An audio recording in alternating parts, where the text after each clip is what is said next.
on the television to get the latest news from Ukraine. Since late November, when Ukrainian President Viktor Yanukovych backed out on signing an association agreement with the European Union, hundreds of thousands of Ukrainians from all walks of life gathered on Kiev's Maidan, or Central Square, to protest. There, they initiated a movement calling for liberal democracy, an open and less corrupt society modeled on European values. Yanukovych's decision to buck the EU and take an aid package from the Russian government set the stage for a battle over the soul of Ukraine, whether it would integrate further into the West or fall prey to Russian President Vladimir Putin's aim of bringing the former Soviet republics to heel under Russian pressure. Now, according to the cable news channel playing on my hotel television, the protesters in the square were a bunch of, quote, ultra-nationalists. Many of them had spent time in ideological training camps in the Baltic countries, whose post-Soviet governments have long been critical of Moscow's revanchist foreign policy. Over grainy images of an airplane unloading its cargo, a pro-Yanukovych member of the Ukrainian parliament accused the United States government of using diplomatic pouches, which are exempt from customs inspections, to transport millions of dollars in cash to Ukrainian citizens in the Maidan, the implication being that no sensible person, other than an American-paid stooge, would brave the harsh Kiev winter for a mere political protest. If this description of the events in Kiev sounds like the opposite of reality, well, that's because it is. But then pretty much everything that you see on RT, or Russia Today, as it used to be called before its sponsors in the Kremlin tried to hide the station's origins, has little relationship to the truth. Founded in 2005 and funded by the Russian government, RT is a personal pet project of Putin, who has said that the network's purpose is to, quote, break the monopoly of the Anglo-Saxon mass media. Now, there's nothing wrong with offering a different perspective. This is what happens in democracies, where people are free to express their opinions without fear that they will be fined, arrested, or worse. Of course, one cannot do this in Russia, where the state controls nearly all the media, harasses independent journalists, and jails opposition leaders on trumped-up charges. So it's more than a little ironic that Putin would pour so much money, an estimated $300 million per year, to diversify the international media landscape, while simultaneously crushing the media at home. And with RT, the purpose is not only to air stories and opinions that the Western media neglects because of its alleged bias. It is to present unfiltered Kremlin propaganda, conspiracy theories, and defenses of authoritarianism all around the world, and not only in English, but also in Spanish and Arabic as well. For example, during the 2008 Georgia War, RT correspondent William Dunbar attempted to file reports about Russian airstrikes on civilian targets. His superiors in Moscow prevented him from doing so. Quote, the real news, the real facts of the matter didn't conform to what they were trying to report, and therefore they would not let me report it, he said. Dunbar quit the network, saying, any issue where there is a Kremlin line, RT is sure to toe it. In 2012, after Russian riot police violently put down a protest of Putin's third inauguration as president, RT head Margarita Simonian ominously tweeted, you were warned that all your starry-eyed idealism would end in fanatical carnage. You didn't believe this, or are you just naive, or do you like it? This is the language of a vengeful regime propagandist, not an independent-minded journalist. RT gives prominent place to conspiracy theorizing. As long as the conspiracy theory can make the West in general, and America in particular, look bad, RT will give it ample time, no matter how outrageous. On the Orwellian-named program The Truth Seeker, last year's Boston bombings, perpetrated by 2 Chechens, were attributed to a US government plot. One of the network's most frequent guests is a man named Alex Jones, a notorious American conspiracy theorist who alleges that the 9/11 terrorist attacks were perpetrated by the American government. RT regularly features such fringe voices as if they were respectable, informed opinions. Typical guests include a purported historian who claims that the CIA is testing drugs on civilians, a member of the American Revolutionary Communist Party who was invited to talk about the earthquake in Haiti, and Nick Griffin, the neo-Nazi head of the British National Party. Recently, RT gave a program to George Galloway, a British member of parliament expelled from the Labour Party after he called on Iraqi terrorists to kill British troops in Iraq.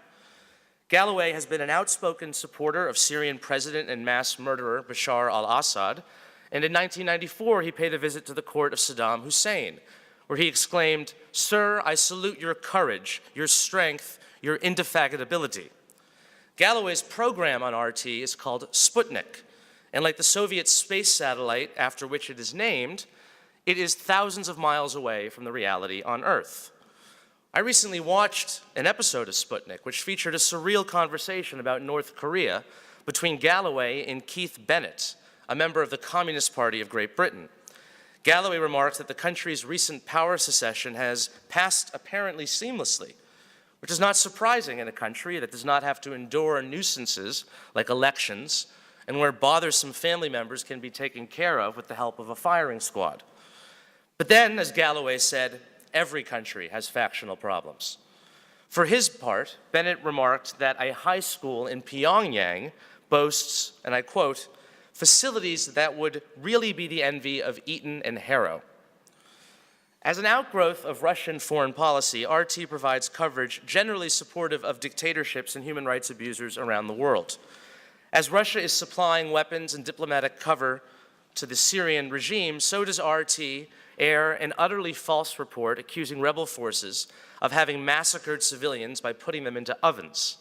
Meanwhile, an article recently posted on RT's website claimed that, quote, Venezuela actually became a functioning democracy under Hugo Chavez.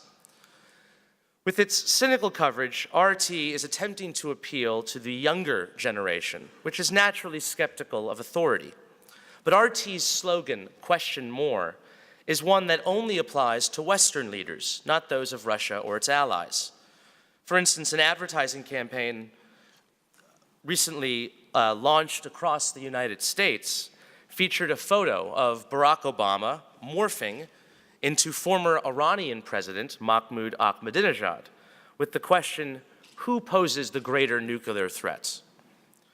Lest you think RT is some minor nuisance to those of us concerned with quaint notions like objectivity and the truth, consider this. The network has amassed some 1.2 billion hits on YouTube, making it the most popular international news network on the internet, more popular than the BBC, Al Jazeera, or CNN. It is available to some 500 million people in over 100 countries. Clearly, RT is reaching an audience. It recently hired Larry King, the famous American interviewer. Upon joining the network, King said, "I would rather ask questions to people in positions of power instead of speaking on their behalf," which is strange coming from a man who was notorious in the world of journalism for asking softball questions of his guests, whether they be celebrities emerging from drug rehab or President Putin himself, whom, according to King, has a charisma that can, quote, change a room and, quote, a certain magnetism. If the Kremlin's hard power can be measured by its nuclear arsenal, the scope of its arms sales to dictatorships, and the ruthlessness of its intelligence service, the FSB, then RT is one of Russia's greatest instruments of soft power. The best way to combat its sinister influence is to confront it with facts. Last summer, I was invited on RT to talk about Bradley, now Chelsea Manning, the former Army private convicted of leaking hundreds of thousands of US diplomatic cables to WikiLeaks. But rather than play the assigned role of the outraged American in RT's theater of the absurd, I decided to take a different tack. Yeah, James, and let me ask you the same position establishing question. Yeah, well, Harvey Fierstein, who's a very famous American playwright and actor, he said that being silent in the face of evil is something that we can't do. And so in being here on a Kremlin-funded propaganda network, I'm going to wear my gay pride suspenders and I'm going to speak out against the horrific anti-gay legislation that Vladimir Putin has signed into law that was passed unanimously by the Russian Duma that criminalizes homosexual propaganda, that effectively makes it illegal to talk about homosexuality in public. We've seen a spate of violent attacks on gay people in James, Russia. of course, we'll discuss it later, but what about Bradley Manning first? I'm not really interested in talking about Bradley Manning. I'm interested in talking about the horrific environment of homophobia in Russia right now, and to let the Russian gay people know that they have friends and allies and solidarity from people all over the world, and that we're not going to be silent in the face of this horrific repression that is perpetrated by your paymasters, by Vladimir Putin. Oh, that's what I'm here to talk about. All right. Yes, that's what I'm here to talk about. And I don't know, as a journalist, how you can go to sleep at night and seeing what happens to journalists in Russia who are routinely harassed, tortured, in some cases killed by the Russian government. James, how you can call yourself a journalist and how you can go to sleep at night. I find that abominable. You should be ashamed of yourself. Everyone who works for this network should be ashamed of yourself. You should be ashamed of yourself. And you should cover what's happening in Russia. You should cover the horrific abuse. And the verdict. We're waiting for the verdict.